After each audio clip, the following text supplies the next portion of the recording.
Hey guys, இப்போ இந்த ட்ராமாவுடைய final part பார்க்க போகிறோம். நம்ம ஹீரோ அப்புறம் ஹீரோட ஃப்ரெண்டு போலீஸோட சேர்ந்து ஹீரோனோட கிராமத்திலே தங்கிடுறாங்க இல்லையா. அந்த கசின் ஹீரோயினை கூப்பிட்டுட்டு அங்கே தான் வருவான் அப்படின்னு சொல்லி ஒரு நம்பிக்கையில் அப்போ நைட்டு வந்து அவன் ரொம்ப இருக்க முடியாமல் ஹீரோயின் நினப்பாவே இருக்கவும் அங்கேருந்து கிளம்புறான் ஹீரோயினை தேடலான்னு சொல்லிட்டு. அப்போ அவனுடைய ஃப்ரெண்டு வந்து தடுத்து நிறுத்துறான். எங்கடா போகிற அப்படின்னவும் இந்த மாதிரி ஹீரோயினை தேடி போகிறேன், என்னால் இதுக்கு மேலே வெயிட் பண்ண முடியாதுறான்னு சொல்ல, ஏன்டா இப்படி இருக்க, எப்போ பாரு வந்துட்டு எடுத்தோம் கவுத்தோன்னு வேலை பண்ணிட்டு இருக்க, உனக்குன்னு கொஞ்சம் ரெஸ்பான்சிபிலிட்டிஸ் இருக்குது, உனக்கு ஏதாவது ஆச்சுன்னா நீச்சா என்ன அவன் யோசிச்சு பார்த்தியா அப்படிங்கிற மாதிரி அந்த ஃப்ரெண்டு கேட்குறான். ஹீரோயினுக்கு என்ன ஆகுண்டா அப்படின்னு சொல்லிட்டு நம்ம ஹீரோவும் கேட்டுட்டு இருக்க, நீ என்னடா நினச்சிட்டு இருக்க, நீ இன்னும் மறந்து போகலன்னு நினைக்கிறேன், நீச்சாக்கும் உனக்கும் கல்யாணம் கொஞ்சம் சீக்கிரத்தில் ஆக போகுது அப்படிங்கிற மாதிரி சொல்லிட்டு கூடவே விடிய போது காலையில் பொறுமையாக போலீஸ்கிட்ட போய் தேடிக்கலாம், இப்படி போகிறதுனால ஒரு பிரோஜனமும் இல்லை அப்படிங்கிற மாதிரி சொல்கிறான். நம்ம ஹீரோவை பார்த்து அதுக்கப்புறம் நீச்சாக்கு கால் பண்ண காலுக்காக காத்துட்ருப்பா அப்படின்னு சொல்ல நம்ம ஹீரோவும் இல்லை, இந்த டைம் சமயத்தில் அவளுக்கு கால் பண்ண வேண்டியது நீ தான், நான் இல்லை. நீச்சாவை பற்றி அதிக கேர் எடுத்துக்கிறது, நீச்சாவை பற்றி அதிகமாக கவலைப்படுறது, நீச்சாக்காக அவளோட லைக்ஸ் டிஸ்லைக்ஸ்னு எல்லாத்தையும் தெரிஞ்சு வச்சிருக்கிறது எல்லாமே நீ தான்டா, நான் கிடையாது.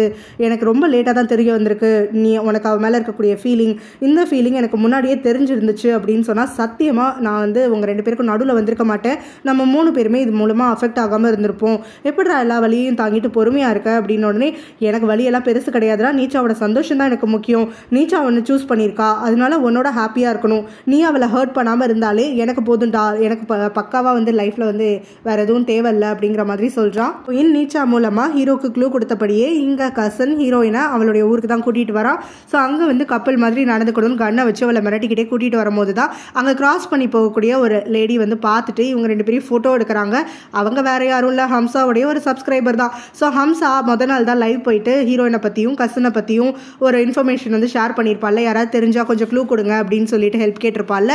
அதனால் இந்த ஆண்டி அவங்கள ஃபோட்டோ எடுத்து இப்போ ஹம்சாவுக்கு அனுப்பி விடுறாங்க. ஸோ இதை பார்த்துட்டு அவளும் வந்து பதட்டப்பட ஆரம்பிக்க அங்கே வரக்கூடிய ஹீரோ கிட்ட அதை காட்டி இன்ஃபர்மேஷன் சொல்கிறா. அப்போ நம்ம ஹீரோவும் அவனோட ஃப்ரெண்டும் அந்த ஃபோட்டோவை பார்த்துட்டு இது நம்மளுடைய ப்ராஜெக்ட் நடந்துட்டு இருக்கக்கூடிய இடத்துல தானே வந்துட்டு வழியாக இருந்துட்டுருக்கு அப்படிங்கவும், ஆமாண்டா அதுக்கு போகிற வழி தான், அப்போ அந்த நர்சிங் ஹோம் ப்ராஜெக்ட்டுக்கு தான் அவன் போயிட்டுருக்கான் போல் அப்படின்னு சொல்லிட்டு இருக்கும்போது அங்கே ஹீரோயினோட அம்மா கூட வரேன்றாங்க. ஆனால் ஹீரோவும் இல்லை ஆண்டி அதெல்லாம் வேண்டாம், அங்கே ரொம்ப ஆபத்து, அது மட்டும் இல்லாமல் ஹீரோயின் இல்லாமல் நான் சத்தியமாக திரும்பி வரமாட்டேன், உங்கள் முகத்தில் கூட முழிக்க மாட்டேன் அப்படிங்கிற மாதிரி சொல்லிட்டு கிளம்பி போகிறான். போலீஸும் நம்ம ஹீரோவுடைய இந்த எவிடன்ஸை வந்து வச்சுட்டு அங்கே தேடி போயிட்டுருக்காங்க. அப்போ பார்த்தோன்னா கன்ஸ்ட்ரக்ஷன் இடத்துக்கு வரக்கூடிய கசனும் ஹீரோயினை ஷூட் பண்ணுறதுக்காக பார்க்குறான். என்னை கொலை பண்ணுறதுக்காக தான் கடத்தினியா அப்படின்னு உடனே, ஆமாம் அதுக்காக தான் கடத்தினேன், ஆனால் அதிலே டபுள் மாங்கா தெரியுமா, ஒன்னையை கடத்திட்டு வந்தது, அதாவது ஹீரோவுடைய லவ்வராக இருக்கக்கூடிய ஒன்றை அவன் கண்ணு முன்னாடி கொலை பண்ணுறது, இன்னொன்று அவன் உயிராக நினச்சிட்டு இருக்கக்கூடிய ப்ராஜெக்ட் நடக்கிற இடத்துல வந்து உன்னை கொலை பண்ணி இதை ஒரு மர்டர் சைட்டாக மாற்றிட்டோன்னா இந்த ப்ராஜெக்ட்டும் வந்து அஃபெக்ட் ஆகிடும், அதனால் ஒரே கல்லில் 2 மாங்க அடிக்க போகிறேன் அப்படின்னு சொல்லிட்டு இருக்கான். ஸோ அங்கே கரெக்டாக ஹீரோவும் போலீஸும் எல்லாம் சேர்ந்து வந்துட, அப்போ நம்ம ஹீரோவும் அவளை விட்டுடுறா, உனக்கு தேவை நான் தானே, என்னையை சூஸ் பண்ணு அப்படிங்கிறான். ஹீரோயினும் இல்லை என்ன சூஸ் பண்ணுங்கன்னு, உங்கள் 2 பேரும் யாருக்கு சாகணும்னு ரொம்ப போட்டியா அப்படின்னு சொல்லிட்டு நானே முடிவு பண்ணுறேன்னு ஹீரோவை ஷூட் பண்ணுறான். அப்போ ஹீரோயின் அவன் கையை பிடிச்சி விலக்கி விட்டுறா. ஸோ அந்த கோவத்தில் அவன் அடுத்தது ஹீரோயினை தாக்குறதுக்காக முயற்சி பண்ணும்போது போலீஸ் கரெக்டாக அவன் கையை ஷூட் பண்ணிடுறாங்க. அவன் வழியில் உட்கார்ற சமயம் போலீஸ் வந்து அவனை அரெஸ்ட் பண்ணிடுறாங்க. ஸோ இங்கே ஹீரோவும் வந்துட்டு ஹக் பண்ணிக்கிட்டே இருக்கா. ஹீரோயினுக்கு ரொம்ப மிரண்டு போயிருக்காளுன்னு ஹீரோவும் ஆறுதல் சொல்லிட்டு இருக்கான். கொஞ்சம் நேரம் கழிச்சு தான் அவங்க இருக்கக்கூடிய பொசிஷனை ரிலைஸ் பண்ணிட்டு ஹீரோவை பிடிச்சி தள்ளி விட்டுட்டு ஹீரோயினும் அவங்க கிட்ட இருந்து விலகிடுறா. அதுக்கு பிறகு ஹீரோயினை அவங்க அம்மா ஹீரோட பெஸ்ட் ஃப்ரெண்ட் கூட வீட்டுக்கு அனுப்பி வச்சிடுறாங்க. இங்கே ஹீரோ தனியாக வந்து நின்றுட்டு இருக்கும் போது ஹம்சா அவன்கிட்ட பேசுறதுக்காக வரா. ஸோ இவனும் வந்து அவகிட்ட கொஞ்சம் கடிஞ்சு தள்ள, அதுக்கு அவளும் நான் உனக்கு துணையாக இருக்கலான்னு வந்தால் என்னையவே திட்டியா அப்படின்னு உடனே, திட்டலாம் இல்லை சும்மா சர்க்காஸ்டிக்கலாக பேசினேன் அப்படிங்கிற மாதிரி சொல்லிட்டு இருக்கும்போது, நீ ஏன் ஹீரோயின் கிட்ட கன்ஃபர்ஸ் பண்ண மாட்டேங்கிற அப்படின்னு உடனே, நான் நீச்சாவை ஹர்ட் பண்ண மாட்டேன் அப்படின்னு நம்ம ஹீரோ சொல்கிறான். எப்போ பாரு என்ன நீச்சான்னு, உனக்கு ஃபீலிங்ஸ் இல்லையா, இல்லை ஹீரோனுக்கு ஃபீலிங்ஸ் இல்லையா, சும்மா ஆகுனா நீச்சாங்கிற, அவள் ஹர்ட் ஆகாமல் இருக்கிறதுக்கு நீங்கள் 2 பேரும் ஹர்ட் ஆகிட்டு இருப்பீங்களா அப்படின்னு உடனே, வெட்டிங் ப்ரிப்பரேஷன்ஸ் எல்லாம் ஆல்ரெடி போயிட்டுருக்கு, ஆல்ரெடி ஒரு தடவை கல்யாணம் வர நின்று போயிடுச்சு, இதுக்கு மேலே நான் எந்த தாட்லேயும் இருக்க போகிறதில்ல, எனக்கு நீச்சா வந்து ஹர்ட் ஆகக்கூடாது, அது மட்டும் இல்லை இப்போ நான் எந்த ஒரு முடிவு எடுத்தாலும் தப்பாக தான் இருக்கும், ஹீரோயின் தான் என் பெஸ்ட் ஃப்ரெண்டை டேட் பண்ணிட்டு இருக்காளே, நான் எப்படி நினச்சி பார்க்குறது அப்படிங்கிற மாதிரி சொல்ல, அவங்க 2 பேரும் பெஸ்ட் ஃப்ரெண்ட்ஸ் மட்டும்தான் அப்படிங்கவும், நீ என்ன சொல்கிற அப்படின்னு ஹீரோ வந்து ஷாக்காக கேட்க, நானே அவங்க பேசுகிறத விட்டு கேட்டேன், அவங்க 2 பேருக்கு ஒருத்தருக்கு ஒருத்தர் ஃபீலிங்லாம் இல்லை, 2 பேரும் பெஸ்ட் ஃப்ரெண்ட்ஸ் தான் அப்படின்ற மாதிரி சொல்கிறா. அதுக்கு பிறகு ஹீரோவும் சரி ஹீரோயினும் சரி கோயின்சிடென்ட்லாம் ஒன்றா மீட் பண்ணுறாங்க. அந்த சமயத்தில் 2 பேருமே அவங்க ஃபீலிங்ஸை விட நீச்சாவோட ஃபீலிங்ஸை வந்து மேலே வச்சுக்கிட்டு அப்படியே பேசாமல் விலகி போயிடுறாங்க. அதுக்கப்புறம் ஹீரோயினும் வந்துட்டு ஹீரோவோட நினப்பாவே இருந்துக்கிட்டு இருக்கா, ஹீரோவும் அதே மாதிரி தான். அப்புறம் ஹீரோவும் உங்கள் ஜெயிலுக்கு வரான் நம்மளுடைய கசனை பார்க்கறதுக்காக. நீ எதுக்காக நான் இது மாதிரிலாம் பண்ணிட்டு இருக்க அப்படின்னு சொல்லிட்டு கேட்கும்போது, ஏன்னா நீ எல்லாத்துலேயும் என்னை விட ஜெயிச்சுட்டு இருக்கல அதுக்கு தான் அப்படின்னு சொல்லி தட்டுறான். ஏன்னா போட்டின்னு நினைக்கவே இல்லைடா இது வரைக்கும், எல்லாமே கம்பெனியோடைய நல்லதுக்காக தாண்டா நான் பண்ணிட்டு இருந்தேன் அப்படின்னு சொல்லிட்டு நம்ம ஹீரோ சொல்ல, அதுக்கு இந்த கசனும் ஹீரோயினும் எது வந்துட்டு போட்டி இல்லைன்னு நினைக்கிறேன், நீ எப்போ பாரு என்னை தோக்கடிச்சிட்டு தான் இருக்கேன், எல்லாத்துலேயும் நான் உனக்கு பின்னாடி தான் இருந்துகிட்டு இருக்கேன், எங்கள் அப்பாவையும் அதே மாதிரி தான் எல்லாரும் சேர்ந்து மட்டை தட்டிங்க, உங்கள் அப்பா சேர்மனாக இருக்கும் போதும் சரி இல்லை நீ சேர்மன் ஆகும் போதும் சரி எங்கள் அப்பாவுக்கும் எனக்கும் எவ்வளோ அசிங்கம் அவமானம் இதெல்லாம் இருந்துச்சு தெரியுமா, அதை தாண்டி வரணும்னு நினச்சதெல்லாம் ஒரு தப்பா, அதனால எந்த எக்ஸ்டென்ட்டுக்கு வேணாலும் போவேன், உன்னை சும்மா விட மாட்டேன்டா வெளியில் வந்துட்டு அப்படிங்கிற மாதிரி சொல்ல, அப்போ ஹீரோவும் அந்த கசினை பார்த்துட்டு நீ இந்த மாதிரி நடந்துக்கிறதுக்கு காரணம் நான் கிடையாதுரா, நீ இந்த நிலைமையில் இருக்கிறதுக்கு காரணம் நீ தான், உன்னோட தவறான வழிதான் அப்படின்னு சொல்லிட்டு அங்கேருந்து கிளம்பி போயிடுறான். இங்கே ஹீரோயினும் அவங்க அம்மா கிட்ட பேசிட்டு இருக்கும் போது ஹீரோயினோட அம்மா வந்து இவளையும் ஹீரோடைய பெஸ்ட் ஃப்ரெண்டையும் டேட் பண்ணுற மாதிரி வந்து கொஞ்சம் லிங்க் பண்ணுற மாதிரி இன்டெரக்டாக சொல்லிட்டு இருக்க. அப்போ நம்ம ஹீரோனும் அம்மா நான் உனக்கு எத்தனை தடவை சொல்கிறது இதெல்லாம் நடக்காதுமா, நாங்கள் 2 பேரும் பெஸ்ட் ஃப்ரெண்ட்ஸ் மட்டும்தான் அப்படிங்கிற மாதிரி சொல்கிறா. அம்மாவும் ஹீரோ நினப்பிலே இன்னும் இருக்கியா, இன்னும் விட்டுட்டு வெளியில் வரலையாங்கிற மாதிரி கேட்க, அதுக்கு அவளோ அதெல்லாம் எதுவும் கிடையாதுமா, நான் மனசார வந்து புரிஞ்சுக்கிட்டேன், அவனும் நீச்சாவும் தான் கல்யாணம் பண்ணிக்க போகிறாங்கன்னு சொல்லிட்டு எனக்கு அதனால சந்தோஷம் தான், எனக்கு எந்த கவலையும் கிடையாது அப்படிங்கிற மாதிரி சொல்கிறா. ஆனால் அதுக்குள்ளே பிரேக் ஆகி அவாட்டுக்கு அழுகிறதுக்காக ஆரம்பிச்சிடுறா. ஸோ என்னுடைய ஃபர்ஸ்ட் லவ் போயிடுச்சுமா அப்படின்னு சொல்லிட்டு அவள் அழுதுட்டு இருக்கும் போது அவங்க அம்மாவும் சரி அழுகாத, உனக்காக நான் துணைக்கி இருக்கேன், நீ என் கூடவே இருக்கலாம், நான் இனிமேல் வந்து உன்னோட டேட்டிங்கை பற்றி பேசவே மாட்டேன் அப்படிங்கிற மாதிரி சொல்கிறாங்க. இப்படி கொஞ்ச நாள் போயிடுது. ப்ராஜெக்ட்டும் வந்து ஸ்டார்ட் ஆகி கிட்டத்தட்ட ஒரு 80% ப்ராஜெக்ட் முடிஞ்சிடுச்சு, அந்த அளவுக்கு வந்து போயிட்டுருக்கு. ஹீரோவும் கல்யாண வேலை ப்ராஜெக்ட்னு சொல்லிட்டு ரொம்ப பிஸியாக இருந்துட்டுருக்கான். நீச்சாவோட ஷாப்பிங் போகிறது, அதை சூஸ் பண்ணுறது, இதை சூஸ் பண்ணுறதுன்னு சொல்லிட்டு அப்போ தான் ஒரு நாள் ஹீரோயின் பார்க்கறதுக்காக ஹீரோடைய பெஸ்ட் ஃப்ரெண்ட் அங்கே வரான். ஸோ அங்கே வந்தக்கோனும் அவளுக்கு வந்து ஒரு குட் நியூஸ் இருக்குன்னு சொல்லிட்டு சொல்கிறான். அதாவது இப்போ அந்த ஜாப்பனீஸ் இன்வெஸ்டர் இருக்காருல்ல, அவருக்கு இந்த ஊர் ரொம்ப பிடிச்சு போயிடுச்சுன்னு சொல்லி இந்த ஊரில் இருக்கக்கூடிய ரெசார்ட்டுக்கு அவருக்கு தெரிஞ்சவங்க ஃப்ரெண்ட்ஸ் அண்ட் ஃபேமிலி எல்லாம் கூட்டிகிட்டு வரலான்ட்டு இருக்காரு. அதனால் உங்களுக்கு வந்து நிறையா அட்வான்டேஜ் இருக்குது, அங்கே நிறைய பேர் ஸ்டே பண்ணுறதுனால உங்களுக்கு நிறைய ஏர்ன் பண்ண முடியும் அப்படின்லாம் சொல்லிட்டு இருக்க. இதெல்லாம் ஹீரோடைய ஹெல்ப்னால தானே அப்படிங்கிற மாதிரி அவன் சொல்கிறான். ஸோ இதை கேட்டோன்னே ஹீரோயின் டவுன் ஆகிடுறான். அவன் பேர் எடுத்ததுக்கு சாரி அப்படின்னு அந்த ஃப்ரெண்டும் கேட்க, ஹீரோயினும் அதெல்லாம் எதுவும் கிடையாது, இவ்வளோ தூரம் நாங்கள் சம்பாதிக்கிறோம் சந்தோஷமாக இருக்கோம்னா அது எல்லாத்துக்குமே அவன் ஹெல்ப் பண்ணதுனால தானே, என்னதான் இருந்தாலும் சரி நான் அவனை இப்போ ஒரு ஃப்ரெண்டாக பார்க்குறேன் அப்படிங்கிற மாதிரி சொல்கிறான். அவன் வந்து போய் பேசுகிறத பார்க்கக்கூடிய ஹீரோட ஃப்ரெண்டும் சாரி நான் ரொம்ப செல்ஃபிஷாக இருக்கேன்ல, நீச்சா வந்து ஹாப்பியாக இருக்கணுங்கிறதுக்காக உடனே ஹர்ட் பண்ணுறேன்ல அப்படின்னு சொல்ல, அதெல்லாம் எதுவுமே கிடையாது, எனக்கு ஒன்று பார்த்தா கொஞ்சம் வந்து ஒண்டராக தான் இருக்குது, ஏன்னா நீ நீச்சா சந்தோஷமாக இருக்கணுங்கிறதுக்காக உன்னோட சந்தோஷத்தை தியாகம் பண்ணிட்டு அவள் பக்கத்தில் இருக்கணுங்கிறதுக்காக இவ்வளோ சந்தோஷமாக இருக்கியே அப்படின்னு சொல்லிட்டு, நான் வந்து ஹீரோ கிடைக்கலனாலும் சந்தோஷமாக தான் இருக்கேன், லவ் மேலே நம்பிக்கையே இல்லாமல் இருந்தேன், அப்புறம் லவ் பண்ணேன், இப்போ ஹார்ட் ப்ரோக்கனாக இருக்கேன், இருந்தாலும் இதெல்லாமே ஒரு எக்ஸ்பீரியன்ஸ் தானே அப்படிங்கிற மாதிரி சொல்கிறா. இவன் இந்த மாதிரி நடிச்சுட்டு தான் இருக்காளே தவிர நிஜத்தில் அவள் அந்த மாதிரி கிடையாது, உள்ளுக்குள்ளே அழுதுட்டு தான் இருக்கா, யாரும் பக்கத்துப்பெல்லாம் ஒரு ஓரமாக போய் ஹீரோ நிலப்பில் அழுதுகிட்டு தான் இருக்கா. ஸோ அப்படி வந்துட்டு அங்கே இருக்கக்கூடிய கிளைண்ட்ஸ் கிட்ட ஒர்க் பண்ணுறதெல்லாம் பார்க்கக்கூடிய ஹம்சாவும் ஹீரோயினோட தம்பிக்கிட்ட அவள் நார்மலாக தாண்டா இருக்கா அப்படிங்கிற மாதிரி சொல்ல, அதெல்லாம் எதுவும் கிடையாது, இன்றைக்கி தான் ஹீரோக்கு கல்யாண நாள், அதனால் ஃப்ரீயாக இருந்தால் மைண்ட் எங்கேயாவது போகும்னு சொல்லிட்டு பயங்கரமாக வேலை செஞ்சுட்டு இருக்கா அப்படிங்கிற மாதிரி சொல்கிறான். ஸோ அதெல்லாம் கிடையாது, நீ நினைக்கிறத விட அவள் ஸ்ட்ராங்காக தான் இருக்கா, நீ தான் தேவையில்லாமல் அவளை பற்றி கவலைப்பட்டு இருக்க அப்படிங்கிற மாதிரி சொல்கிறா. ஸோ ஹீரோயினும் இவன் சொன்ன மாதிரி தான் தனியாக உட்காந்து அழுதுட்டுருக்கா ஹீரோக்கு கல்யாணம் அப்படின்னு சொல்லிட்டு.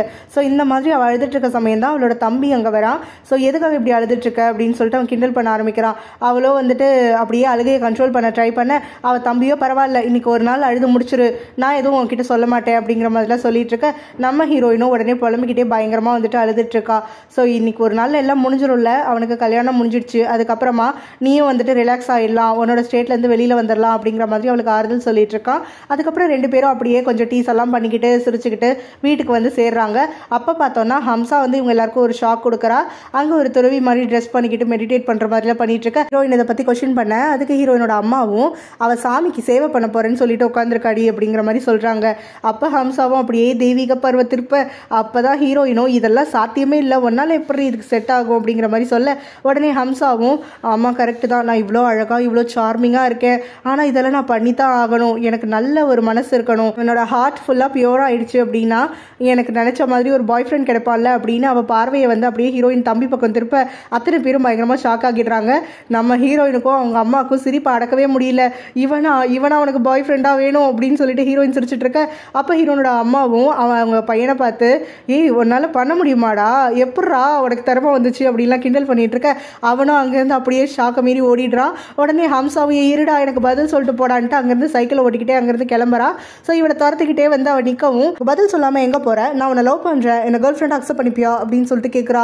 அதுக்கு இவனும் கொஞ்ச நேரம் முடிச்சுட்டே இருந்துட்டு அதுக்கப்புறம் வைக்கப்பட்டுக்கிட்டே, நம்ம ஏற்கனவே டேட் பண்ணிட்டு இருக்கலையா அப்படின்னு சொல்லி கேட்குறான். என்னடா சொல்கிற அப்படின்னு சொல்லிட்டு அவ்வளோ ஷாக்கில் நிற்க அவன் அங்கேருந்து கிளம்புறான். ஏய் மரியாதையாக நில்லு, என்ன சொல்லிட்டு போகிற, நம்ம 2 பேரும் எப்போலேருந்து டேட் பண்ணுறோம், நீ இத்தனை நாள் எப்படி தான் நினச்சிட்டு இருக்கியா, சரி நான் அவனை பேபின்னு கூப்பிட்டா டார்லிங்னு கூப்பிட்டா அப்படின்னு சொல்லி அவனை கிண்டல் பண்ணிக்கிட்டே அங்கேருந்து கூட போயிட்டு இருக்கா. இங்கே பார்த்தோன்னா ஹீரோடைய கல்யாணம் நடந்துட்டு இருக்கு இல்லையா, அங்கே நீச்சா வந்துட்டு ரெடி ஆகிட்டு இருக்கா அப்படின்னு சொல்லி கொஞ்சம் டிலே ஆகுது. அந்த சமயத்தில் ஒரு பொண்ணு வந்து நீச்சா அதை உங்கள்கிட்ட கொடுக்க சொன்னா அப்படின்னு சொல்லிட்டு ஒரு லெட்டர் கொடுத்துட்டு போறா. ஸோ ஹீரோ அதை எடுத்து வாசிக்கிறான். ஹீரோவோட ஃப்ரெண்டும் என்னடா ஆச்சு அப்படின்னு சொல்லி கேட்டுட்டு இருக்க, இருடா வரேன் அப்படின்னு சொல்லிட்டு ஸ்டேஜ் மேலே ஏறி போகக்கூடிய நம்ம ஹீரோவும் அங்கே இருக்கவங்க எல்லாருக்குமே வந்து ரொம்ப தேங்க் பண்ணுறான் அவனோட வெட்டிங்க்கு வந்ததுக்கு. ஸோ உங்கள் வேலையெல்லாம் விட்டுட்டு எனக்காக இம்பார்ட்டன்ஸ் கொடுத்து இங்கே வந்திருக்கீங்க, ஆனால் இன்னைக்கு இந்த கல்யாணம் நடக்க போகிறதில்ல, சாரி இந்த கல்யாணம் கேன்சல் ஆயிடுச்சு. நீங்கள் எல்லாரும் டைம் அண்ட் மணியை வேஸ்ட் பண்ணி வந்ததுக்காக உங்களுக்கு ஏதாவது காம்பன்சேஷன் எதிர்பார்ப்பீங்கன்னா சொல்லுங்கள், நீங்கள் உங்கள் ட்ராவல் எக்ஸ்பென்சஸ் எல்லாத்தையுமே நான் வந்து கொடுத்துட்றேன் அப்படிங்கிற மாதிரி சொல்லிட்டு அங்கேருந்து இறங்குறான். அந்த ஃப்ரெண்டும் என்னடா ஆச்சு, எதுக்குடா கல்யாணத்தை நிறுத்தினேன் அப்படின்னு சொல்லிட்டு கேட்க, நம்ம ஹீரோவும் எல்லாத்துக்கும் ஒரு காரணம் இருக்குடா, நீச்சா கிட்ட பேசு உனக்கே தெரியும் அப்படிங்கிற மாதிரி சொல்கிறான். நீச்சா கிட்ட நான் என்னடா பேசணும் அப்படின்னு சொல்லிட்டு அந்த ஃப்ரெண்டு கேட்டுட்டு இருக்க, நீச்சாவை சந்திக்கிறப்ப அவகிட்ட நான் சாரி சொன்னேன்னு சொல்லு அவளை ஹர்ட் பண்ணதுக்காக, அதே மாதிரி அவளை தேங்க் பண்ணேன்னு சொல்லு எனக்காக ஒரு வழி கொடுத்ததுக்காக அப்படிங்கிற மாதிரி சொல்கிறான். சொல்லிட்டு அவங்கிருந்து கிளம்ப சமயம் ஃப்ரெண்டோ எங்கடா போகிற, நீச்சாவை தேடி போறியா அப்படின்னு உடனே, நீச்சாவை தேடி இல்லடா என்னோட ஹார்ட்டை தேடி போகிற அப்படின்னு சொல்லிட்டு அவங்கிருந்து கிளம்புறான். ஹீரோவை கொடுத்த லெட்டரை அப்போ தான் அந்த ஃப்ரெண்டு ஓப்பன் பண்ணி வாசிக்க ஆரம்பிக்கிறான். அது என்னன்னா நீச்சா தான் நம்ம ஹீரோக்காக எழுதியிருக்கா.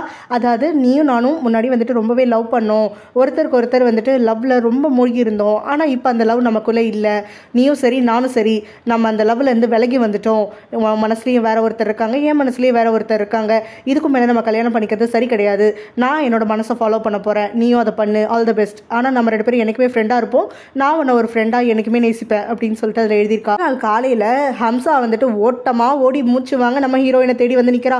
ஃபோனை நீட்டிக்கிட்டே ஹீரோயின் கிட்ட, இதை பாரு ஹீரோட வெட்டிங் அவன் மூச்சு வாங்கிக்கிட்டே நிற்க, நம்ம ஹீரோயினும் இதை பற்றிலாம் பேசுறதுக்கு எனக்கு நேரம் இல்லை, தேவையில்லாமல் கண்டதெல்லாம் பேசாத, எனக்கு சம்மந்தப்பட்டது எனக்கு எதுவுமே இதில் எதுவும் காது வாங்க வேண்டாம் அப்படின்னு சொல்லி கத்துன்னு கத்திட்டு அவள் வாட்டுக்கு அங்கேருந்து வண்டி எடுத்துட்டு கிளம்ப, ஒரு நிமிஷம் கேள, ஹீரோட வெட்டிங்னு இவ்வளோ சொல்கிறதுக்காக வர ஹீரோயின் எதையுமே காதில் வாங்காமல் அங்கேருந்து கிளம்பிடுறா, வேலை இருக்குது வில்லேஜ் ஹெட் வீட்டுக்கு போகிறேன்னு சொல்லிட்டு. ஸோ அப்போ தான் ஹீரோயினோட தம்பியும் அப்படி என்னடி அவசரம் உனக்குன்னு ஹம்சா கிட்ட கேட்க, ஹம்சாவும் அந்த இன்ஃபர்மேஷனை காட்டுறா. அதாவது ஹீரோக்கும் நீச்சாக்கும் கல்யாணம் நின்றுச்சு, நீச்சா மணமேடைக்கு வரவே இல்லை அப்படின்னு சொல்லிட்டு. ஸோ இங்கே ஹீரோயின் கிட்ட இதை சொல்கிறதுக்காக தான் ஹம்சா வந்து வந்திருக்கான்னு தெரிஞ்ச உடனே இது ரொம்ப சந்தோஷமான விஷயமாச்சு, அவகிட்ட சொல்லி ஆகணும்னு சொல்லிட்டு 2 பேருமா சேர்ந்து அவளை துரத்துக்கிட்டே ஓடிட்டு இருக்காங்க. ஆனால் கொஞ்ச நேரத்தில் அவளை பிடிக்க முடியாமல் அவங்க 2 பேரும் அப்படியே ஸ்ட்ரக் ஆகி நின்றுடுறாங்க மூச்சு வாங்கிக்கிட்டு. வில்லேஜ் அடாக்களை பார்க்கறதுக்காக நம்ம ஹீரோயின் வரா இல்லையா, அப்போ அவர் நம்மக்கிட்ட ஒரு முக்கியமான விஷயம் பேசணும், அதுக்காக தான் வர சொன்னேன் அப்படின்னு சொல்லிட்டு, நம்ம முன்னாடி வந்து ஒரு ஃப்ராக் ட்ராமா போடுவோம்ல, அந்த ட்ராமாவை இப்போ திரும்ப நீ போட்டாகணும் அப்படின்னு சொல்கிறா. நான் அதுக்காக போடணும், அதுதான் ஃபேக்கு, நம்ம அதெல்லாம் வேணான்னு சொல்லி முடிவு பண்ணிட்டோம்ல அப்படிங்கவும், இல்லை ஒரு கஸ்டமர் வந்துட்டு ஸ்பெசிஃபிக்காக இந்த ட்ராமா வேணும்னு கேட்டிருக்காங்க, நிறைய பணமும் கொடுத்துருக்காங்க, இந்த விஷயம் பற்றி நான் சொல்கிறப்ப நம்ம ஊருக்காரங்க எல்லாருமே அதை அக்செப்ட் பண்ணிக்கிட்டாங்க, அவங்க எங்கேயோ கேள்விப்பட்டிருக்காங்க போல், அதனால நீ பெர்ஃபார்ம் பண்ணுறத பார்க்கணுன்றாங்க அப்படின்னு சொல்ல, நம்ம ஹீரோயினும் என்ன சொல்கிறீங்க அப்படின்னு சொல்லிட்டு ஃபஸ்ட்டு முடியவே முடியாதுன்னு சொல்கிறா. எல்லாம் நம்மளோட ஊருக்காக தானே, அப்போ தான் நிறைய கெஸ்ட் வருவாங்க செய்வாங்கன்னு சொல்லி அந்த அங்கிளும் ஒரு வழியாக அவளை கன்வின்ஸ் பண்ணிடுறாரு. அடுத்ததாக பார்த்தோன்னா நீச்சா எங்கே இருப்பாங்கிறது கரெக்டாக தெரிஞ்சு அவனோட ஃப்ரெண்டு அந்த பிளேஸ்க்கு வந்து சேர்றான். நீச்சாவும் அவனை பார்த்து சந்தோஷப்படுறான், கரெக்டாக என்னைய பற்றி தெரிஞ்சு வச்சிருக்க போல், சரியான இடத்துக்கு தான் வந்திருக்க அப்படிங்கிற மாதிரி சொல்ல, அப்போ அவனும் என்ன சொல்லணும் அப்படின்னு சொல்கிறான். நீச்சாவோ இப்போ அடுத்தது என்ன பண்ணுறது அப்படின்னு சொல்லி கேட்க, என்கிட்ட கன்ஃபர்ஸ் பண்ணு அப்படின்னு அவன் சொல்கிறான். அவ்வளோதான் உனக்கு வேணுமா அப்படின்னு சொல்லி கேட்க, அது போதும், இத்தனை வருஷம் அதுக்காக தானே காத்துட்டு இருந்தேன் அப்படிங்கிற மாதிரி அந்த ஃப்ரெண்டு சொல்ல, நீச்சாவும் அதுக்கப்புறம் தான் அவன்கிட்ட பேசுறதுக்காக ஆரம்பிக்கிறான். இத்தனை வருஷமாக நான் ஹீரோவை மட்டும்தான் பார்த்துட்டு இருந்தேன், அவனுக்காக மட்டும்தான் காத்துக்கிட்டு இருந்தேன், இந்த தவிப்புக்கு நடுவில் எனக்கு இம்பார்ட்டண்ட்டான ஒரு பர்சனை நான் இழக்கிறதுக்காக இருந்தேன், ஆனால் இனிமேல் அந்த தப்பை பண்ண மாட்டேன், அந்த பர்சன் யாருங்கிறத தெரிஞ்சுக்கிட்டேன், அதே மாதிரி நான் எனக்கு மனசில் இஷ்டமில்லாத ஒரு ஆளை வந்து இத்தனை நாளாக தவறாக புரிஞ்சுக்கிட்டு வெயிட் பண்ணிட்டு இருக்கேன் அப்படிங்கிற மாதிரியும் நினச்சிக்கிட்டேன், நான் ரொம்ப லேட்டாக இல்லைல்ல, ஆனால் இப்போ அந்த விஷயம் கன்ஃபர்ஸ் பண்ணுறதுக்காக அப்படின்னு சொல்லிட்டு ஐ லவ் யூன்னு சொல்கிறா. அவனு வந்துட்டு அவனுடைய லவ்வை கன்ஃபர்ஸ் பண்ண 2 பேரும் அப்படியே ஹக் பண்ணிக்கிறாங்க, அவங்களோட ரிலேஷன்ஷிப்பை ஸ்டார்ட் பண்ணுறாங்க. கட் பண்ணி ஹீரோயினோட ஊருக்கு வந்தோம்னா, ஹீரோயினோட அம்மாவை வில்லேஜ் ஹெட் அங்கிள் ரொம்ப வருஷமாக லவ் பண்ணிட்டு இருக்காரு ஒன் சைடடா. ஸோ இவங்களால தான் கல்யாணமே பண்ணிக்கல, அதனால் இவங்க வந்து எப்போ பாரு லவ் கன்ஃபர்ஸ் பண்ணிட்டே இருப்பாங்க, ஹீரோனோட அம்மா வந்து ரிஜெக்ட் பண்ணிக்கிட்டே இருந்துட்டு இருப்பாங்க. ஆனால் அன்னைக்கு பார்த்தோன்னா அவங்களும் இவங்களுக்கு ஒரு சான்ஸ் கொடுக்குறேன், இவங்களை கல்யாணம் பண்ணிக்கிறேன் அப்படின்னு சொல்கிறாங்க. அதனால அவர் ரொம்ப குஷியாகிட்டு பயங்கரமாக கூச்செல்லாம் போட அங்கே ஒரு கூட்டம் கூடிடுது, இவங்களோட ப்ரொபோசலே வந்துட்டு வேடிக்கை பார்த்துடுறாங்க. பிறகு நம்ம ஹீரோயினும் அவளோட தம்பியும் கூட இவங்களுக்காக சந்தோஷப்பட்டு இருக்க, அப்போ அந்த அங்கிளோ, நீ எனக்கு எந்த வார்னிங்கும் யாரும் கொடுக்க தேவையில்ல, உங்கள் அம்மாவை நான் சூப்பராக பார்த்துப்பேன் என் உயிர் இருக்கிற வரைக்கும் அப்படிங்கிற மாதிரி சொல்கிறாரு. கூடவே வந்துட்டு நம்ம தான் இப்போல்லாம் ஃபேமிலி ஆகிட்டோம்ல, அதனால் நான் உங்கள் 2 பேரையும் நல்லா பார்த்துப்பேன் அப்படின்னு சொல்ல, ஹீரோயினும் அவளோட தம்பியும் இனிமேல் நீங்கள் எங்களுக்கு வில்லேஜ் ஹெட் கிடையாது, எங்களோட அப்பா அப்படின்னு சொல்லிட்டு ரொம்பவே செலிப்ரேட் பண்ணிட்டு இருக்காங்க. பிறகு பார்த்தோன்னா அடுத்த நாள் ஹம்சா ஹீரோயினை கூட்டிகிட்டு வந்துட்டு, உனக்காக ஒரு ட்ரெஸ் ரெண்ட் பண்ணியிருக்கேன், இந்த ட்ரெஸ்ஸை போட்டுட்டு தான் நீ அந்த ஃப்ராக் ட்ராமா பண்ணணும் அப்படின்னு சொல்கிறா. அதை கேட்டோன்னே இதெல்லாம் ஓவரா இல்லை உனக்கு அப்படின்னு சொல்லி கத்திட்டு இருக்கும் போது அவங்க அம்மா அங்கே வராங்க. நீ இன்னும் ட்ரெஸ் போடாமல் என்ன பண்ணிட்டு இருக்க, முதல்ல போய் அந்த ட்ராமாவை பண்ணு அப்படின்ன உடனே இப்போ என்ன ட்ராமா ரிஹர்சல் தானே பண்ண போகிறோம், 2 பேரும் எதுக்கு இவ்வளோ அலப்பற பண்ணுறீங்க, இந்த ட்ரெஸ்ஸெல்லாம் நான் போட முடியாது, என்னைக்கு வந்து ட்ராமா பெர்ஃபார்மன்ஸ் இருக்கோ அன்னைக்கு நான் போட்டுக்கிறேன் அப்படிங்கிற மாதிரிலாம் சொல்ல அவங்க அம்மா அட்லீஸ்ட் இந்த க்ரௌனாவது வையுங்கிறாங்க. அப்போ தான் ஹம்சாவோட தம்பியோ அங்கே அந்த பிரின்ஸ் மாதிரி ரெடி ஆகிட்டு வரான். ஸோ நீ தான் எனக்கு பிரின்ஸாக இருக்க போறியா அப்படின்னு சொல்லிட்டு கேட்க ஆமாம் அப்படிங்கிறான். அதுக்கப்புறம் அனௌன்ஸ்மெண்ட் எல்லாம் முடிய எல்லாரும் ஈகராக வெயிட் பண்ணிட்டு இருக்காங்க. நம்ம ஹீரோயினும் அந்த ட்ராமா பெர்ஃபார்ம் பண்ணுறதுக்காக வரா. ஸோ ஒரு பிரிட்ஜ் மேலே நின்றுட்டு இருக்கக்கூடிய பிரின்சஸ் அவ இருக்க அப்போ அவளுடைய கோல்டன் பாலை தெரியாமல் தண்ணிக்குள்ளே போட்டுடுறா. அங்கேருந்து வரக்கூடிய தவளை வந்து உனக்கு என்ன வேணும் அப்படிங்கிற மாதிரி பேசுகிற தவக்கலையா அப்படின்னு சொல்லிட்டு நம்ம ஹீரோயினும் வந்து ஆச்சரியப்பட்டுட்டு அதுக்கு பிறகு எனக்கு பால் எடுத்து கொடுக்குறியா அப்படின்னு சொல்லிட்டு கேட்குறா. அதுக்கு அந்த ஃப்ராகும் ஆக்சுவலாக நான் ஒரு பிரின்ஸு ஆனால் இப்போ ஃப்ராகாக இருக்கேன், அது எனக்கு நீ ஒரு ஹெல்ப் பண்ண, எனக்கு ஒரு ப்ராமிஸ் பண்ண அப்படின்னா நான் உனக்கு பால் எடுத்து தரேன் அப்படின்னு சொல்லிட்டு சொல்லுது. ஸோ இதை கேட்டோடனே நம்ம ஹீரோயினும் என்ன ப்ராமிஸ் அப்படின்னோடனே நான் உனக்கு பால் எடுத்து கொடுக்குறேன், ஆனால் பால் எடுத்து கொடுத்த உடனே நீ எனக்கு கிஸ் பண்ணி எனக்கு கல்யாணம் பண்ணிக்கணும் அப்படின்னு சொல்லிட்டு அந்த ஃப்ராக் சொல்லுது. அதை கேட்டோடனே நம்ம ஹீரோயினும் கொஞ்சம் நேரம் யோசிக்கிற மாதிரி யோசிச்சுட்டு சரி நான் அப்படியே பண்ணுறேன் உனக்கு ப்ராமிஸ் பண்ணுறேன் அப்படின்னு சொல்லிட்டு சொல்ல அந்த பிரின்ஸும் வந்துட்டு கண்ணை முடிக்கோ அப்படின்னு சொல்கிறான். ஸோ நம்ம ஹீரோயினும் கண்ணை முடிக்கிட்டு பால் வந்துருச்சா அப்படின்னு சொல்லி கேட்டுட்டு இருக்கப்போ அங்கே நம்ம ஹீரோ வந்து நிற்கிறான். ஸோ இதை பார்த்துட்டு அவளும் ஷாக் ஆகுறா. நீங்கள் என்ன பண்ணுற அப்படின்னு சொல்லிட்டு கேட்க உன்னோட பாலை நான் கொண்டு வந்துட்டேன், அதனால எனக்கு ப்ராமிஸ் பண்ண மாதிரி கிஸ் பண்ணி எனக்கு கல்யாணம் பண்ணிக்கோ அப்படின்னு நம்ம ஹீரோ சொல்கிறான். ஹீரோனும் அவனை விட்டுட்டு விலக முயற்சி பண்ணும்போது ஹீரோவோ அவளை தடுத்து நிறுத்தி ஸ்கிரிப்ட் படி இப்போ நம்ம நடந்து ஆகணும், இங்கே ஆடியன்ஸ் எல்லாம் பார்த்துட்டு இருக்காங்க, அதனால அப்படியே நடந்துக்கோ அப்படின்னு சொல்லிட்டு நான் உன்னை ரொம்ப நாளாக லவ் பண்ணுறேன், இது வந்து உண்மையான ஒரு கன்ஃபெஷன் கூட, உன்னை கல்யாணம் பண்ணிக்கணுங்கிறதுக்காகத்தான் நான் இங்கே வந்திருக்கேன் அப்படின்னு சொல்ல நம்ம ஹீரோனுக்கோ கோவம் வந்துடுது. அவனும் ஸ்கிரிப்ட் படி ஆக்ட் பண்ணுறேன்னு சொல்லிட்டு இப்போ எனக்கு ப்ராமிஸ் பண்ண மாதிரி கிஸ் பண்ணு அப்படின்னு சொல்லிட்டு கிஸ் பண்ணுறதுக்காக க்ளோஸராக போக இங்கே அவளோட ஃபேமிலி மெம்பர்ஸ் எல்லாருமே ஆர்வமாக பார்த்துட்டு இருக்காங்க. ஆனால் நம்ம ஹீரோயினும் அவனை பிடிச்சி விலக்கி விட்டுக்கிட்டு நான் அவனை கிஸ் பண்ணவும் மாட்டேன், அவனை கல்யாணம் பண்ணிக்கவும் மாட்டேன், கண்ணு முன்னாடியே நிற்காது அப்படின்னு சொல்லிட்டு ஓட்ட எடுத்துடுறா. அப்படியே ஸ்தம்பிச்சு போய் நிற்க ஹீரோயினோட ஃபேமிலி மெம்பர்ஸோ சீக்கிரம் போ அவளை ஃபாலோ பண்ணு அப்படின்னு சொல்லி அனுப்பி வைக்கிறாங்க. அதுக்கப்புறம் அவனும் ஹீரோயினை ஃபாலோ பண்ணிக்கிட்டே வர என்னைய பார்த்து ரொம்ப மிஸ் பண்ணியிருப்பேன், அதனால என்னை பார்த்து சந்தோஷப்படுவேன்னு நினச்சேன் அப்படின்னு உடனே நீ எதுக்காக இங்கே டொம்னா மாதிரி ட்ரெஸ் பண்ணிட்டு வந்திருக்க, நீ இந்த மாதிரி ட்ரெஸ் பண்ணாலும் நான் சத்தியமாக வந்துட்டு உனக்கு ஏமாற மாட்டேன் அப்படிங்கிற மாதிரி சொல்கிறா. அதுக்கு அவனும் இல்லை இந்த இடத்துல நான் நிஜமாவே வந்து டொம்னா தான் வந்திருக்கேன், நான் இங்கே கின்னா வரல அப்படிங்கிற மாதிரி சொல்கிறான். இன்னும் கல்யாணம் பண்ணிட்டு இப்போ திரும்ப என்னை பின்னாடி சுற்றிட்டு இருந்தேன்னா அதுக்கு என்ன அர்த்தம், என்ன நீச்சா அவ 2 பேரையும் ஹர்ட் பண்ண போறியான்னு உடனே ஹீரோவும் எனக்கு கல்யாணம் ஆகலை அப்படின்னு சொல்கிறான். என்ன சொல்கிற அப்படின்னு சொல்லிட்டு நம்ம ஹீரோயினும் ஷாக் ஆக அப்போ தான் ஒரு குட்டி ஃப்ளாஷ்பேக் நம்ம ஹீரோ சொல்கிறான். நேற்று ஹீரோயின் கிட்ட உண்மையை சொல்லணும், ஹம்சாவும் ஹீரோயினோட தம்பியும் வந்திருப்பாங்கல்ல, அப்போ தான் ஹீரோ அவளுக்கு கால் பண்ணுவான். ஸோ என்னோட வெட்டிங் அப்படின்னு சொல்லிட்டு அவன் ஆரம்பிக்கும் போது ஹம்சாவும் எனக்கு தெரியும், நான் ஆல்ரெடி நியூஸ் பார்த்துட்டேன், இதை ஹீரோயின் கிட்ட சொல்லலாம் தான் வந்தேன், ஆனால் வில்லேஜோட பார்க்கணும்னு சொல்லிட்டு வந்துட்டா, அதனால அவளை துரத்திட்டு வந்துட்டேன், வெயிட் பண்ணுறேன்னு உடனே நீ எதுவும் சொல்ல வேண்டாம் அவகிட்ட, நானும் அங்கிளும் சேர்ந்து வேற ஒரு பிளான் பண்ணியிருக்கோம், அதனால வந்துட்டு சர்ப்ரைஸாகவே இருக்கட்டும் அப்படிங்கிற மாதிரி சொல்ல ஹம்சாவும் ஹீரோனோட தம்பியும் ஒத்துக்கிறாங்க. ஹீரோயினும் அப்போ உன் கல்யாணம் நின்று போனது எல்லாருக்குமே தெரியுமா அப்படின்னு உடனே ஆமாம் அத்தனை பேருக்கும் தெரியும், நான் எல்லாரும் சர்ப்ரைஸாக வைக்க சொன்னேன் அப்படின்னு உடனே அப்போ இந்த ஷோ இந்த ட்ராமா இதெல்லாம் வந்துட்டு உன்னோட வேலை தானா அப்படின்னு உடனே ஆமாம் அப்படிங்கிறான். ஓ அப்போ அந்த வில்லேஜ் ஹெட் கிட்ட நிறைய பணம் கொடுத்த கெஸ்ட் நீ தானா இந்த ட்ராமா கேட்டு அப்படிங்கவும் ஆமாம் அதுவும் நான் தான், இந்த ஊர்க்காரங்க எல்லாருக்கிட்டையும் என்னோட லவ் எடுத்து சொன்னேன், ஸோ என்னோட லவ்வுக்கு ஹெல்ப் பண்ணுறதுக்காக ஒரு ஊரே திரண்டு வந்திருக்கு அப்படிங்கிற மாதிரி சொல்லிட்டு இருக்கான்.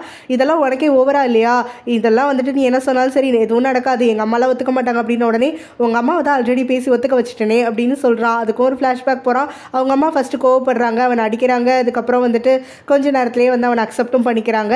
ஸோ இதெல்லாத்தையும் சொல்லி முடிக்க அவளும் வந்து கத்த ஆரம்பிக்கிறா. சரி எல்லாம் ஓகே தான், ஆனால் நீச்சாவை பற்றி யோசிச்சு பார்த்தியா, கல்யாணத்தை நிறுத்திட்டு இப்போ என்கிட்ட வந்து ப்ரப்போஸ் பண்ணா நீச்சா எவ்வளோ ஹர்ட் ஆவா அப்படின்னு சொல்ல அப்போ தான் அங்கேருந்து ஒரு குரல் வருது, நீச்சா எதுவும் ஹர்ட் ஆக மாட்டா அப்படின்னு சொல்லிட்டு.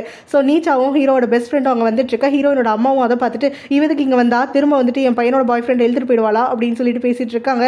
அப்போ தான் அங்கே வரக்கூடிய நீச்சாவும் சாரி நான் உன்கிட்ட நிறைய தடவை வந்து ஹார்ஷாக பிஹேவ் பண்ணியிருக்கேன், அதுக்கு எல்லாமே என்னோட அவசர புத்தி தான் காரணம், நீ ஹீரோ கூட பழகிறது பணத்துக்காக தான் நான் உன்னை தப்பாக புரிஞ்சுக்கிட்டேன், ஆனால் அதுக்கப்புறம் வந்து என் உயிரை நீ காப்பாற்றினது, ஹீரோவை பலமுறை காப்பாற்றினது, அதுக்கும் பிறகு இங்கே ஹீரோடைய பெஸ்ட் ஃப்ரெண்டு உன்னை பற்றி எல்லாம் என்கிட்ட சொன்னது, இதில் தான் தெரிஞ்சுக்கிட்டேன் நீ எவ்வளோ கைண்டான பர்சன்னு சொல்லிட்டு உன்கிட்ட பேசுனதுக்கெல்லாம் நான் உன்கிட்ட மன்னிப்பு கேட்டுக்கிறேன் அப்படின்ன உடனே நம்ம ஹீரோயினும் அதெல்லாம் பரவாயில்ல, ஆனால் சாரி இப்போ நான் தான் சொல்லணும், நான் அவனை திரும்ப இப்போ ஹர்ட் பண்ணுறேன்ல அப்படின்னு சொல்லிட்டு இருக்கும்போது ஹீரோவும் நான் அவனை ரொம்ப தேங்க் பண்ணுறேன் எல்லாத்துக்காகவும், அது மட்டும் இல்லாமல் சாரியும் கேட்டுக்கிறேன், அவனை ஹர்ட் பண்ணியிருக்கேன்ல அப்படிங்கிற மாதிரி சொல்லிட்டு இருக்க ஹீரோடைய பெஸ்ட் ஃப்ரெண்டுமே நானும் சாரி சொல்கிறேன், நீச்சாக்காக நான் ரொம்ப செல்ஃபிஷாக நடந்துக்கிட்டேன் அப்படிங்கிற மாதிரி ஹீரோயின் கிட்ட சொல்கிறான். இன்னும் பரவாயில்லன்னு சொல்லும் போது தான் அப்போ அந்த பெஸ்ட் ஃப்ரெண்டும் நீச்சாவோட கையை பிடிச்சி மேலே தூக்குறா.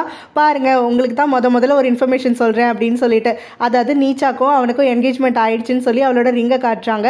ஸோ இதனால் நம்ம ஹீரோயினும் அடுக்குள்ளையா இப்போ தான் எனக்கு கன்ஃபஸ் பண்ணீங்க அப்படின்னு சொல்ல எங்கே எல்லாமே ஃபாஸ்ட்டு தான், பல வருஷமாக காத்திருக்கேன்ல அப்படின்னு சொல்லிட்டு இனிமே உங்கள் டைமை வேஸ்ட் பண்ணாதீங்க அப்படின்னு சொல்லிட்டு அங்கேருந்து கிளம்பி போயிடுறாங்க. இப்போ ஹீரோயின் திரும்ப அங்கே ஹீரோ தனியாக பார்த்தோன்னே ஓடுறதுக்காக கிளம்ப அப்போ ஹீரோ திரும்ப வந்து அவளை கட்டி பிடிச்சிட்டு நிற்க வைக்கிறான். நான் உன்னை லவ் பண்ணுறேன், உன்னை மட்டும்தான் லவ் பண்ணுறேன், இப்போ உனக்காகத்தான் இங்கே இருக்கேன். என்னோட ஃப்யூச்சரில் என்ன நடக்கும்னு எனக்கு தெரியாது, ஆனால் ப்ரெசென்ட்டாக நான் உன்னை தான் லவ் பண்ணுறேன், உன் கூடவே இருக்கணும்னு ஆசைப்பட்றேன், உன்னை கல்யாணம் பண்ணிக்கணும்னு ஆசைப்பட்றேன். இதை வந்து நான் ஒரு ஃப்ராகாவோ இல்லை பிரின்ஸாவோ சொல்லலை, அதாவது நான் ஒரு டோம்னாவோ இல்லை வந்து நான் கிம்மாவோ சொல்லலை, நானாக இருந்து சொல்கிறேன். என்னோட மெமரி போனப்போ நான் உன் பின்னாடி தான் அழிஞ்சிட்டு இருந்தேன் இல்லையா, உன்கிட்ட லவ் பண்ணுறதா சொல்லிட்டு, இப்போ எனக்கு மெமரி வந்ததுக்கப்புறமும் அதே லவ்வோடு நான் உன்கிட்ட வந்து நிற்கிறேன். நான் உன்கிட்ட போய் சொல்கிற மாதிரி உனக்கு தோணலாம், ஆனால் இது எல்லாமே வந்துட்டு என்னோட ஆழ்மனசுலேருந்து தான் வருது, நான் உண்மையாகவே உன்னை நேசிக்கிறேன் அப்படின்லாம் சொல்ல நம்ம ஹீரோயினும் அது எல்லாத்தையும் பொறுமையாக கேட்டுட்டு அதுக்கப்புறம் வந்து அவனை கிஸ் பண்ணிட்டு நானும் உன்னை லவ் பண்ணுறேன் அப்படின்னு சொல்கிறா. இந்த ஃபேமிலி எல்லாமே இவங்களுக்காக பார்த்து ரொம்ப சந்தோஷப்பட இவங்க 2 பேரும் ஹக் பண்ணிக்கிட்டு திரும்ப திரும்ப வந்து அவங்களோட கன்ஃபெஷனை சொல்லிட்டு இருக்காங்க. இதோட இந்த ட்ராமா சூப்பராக முடியுது.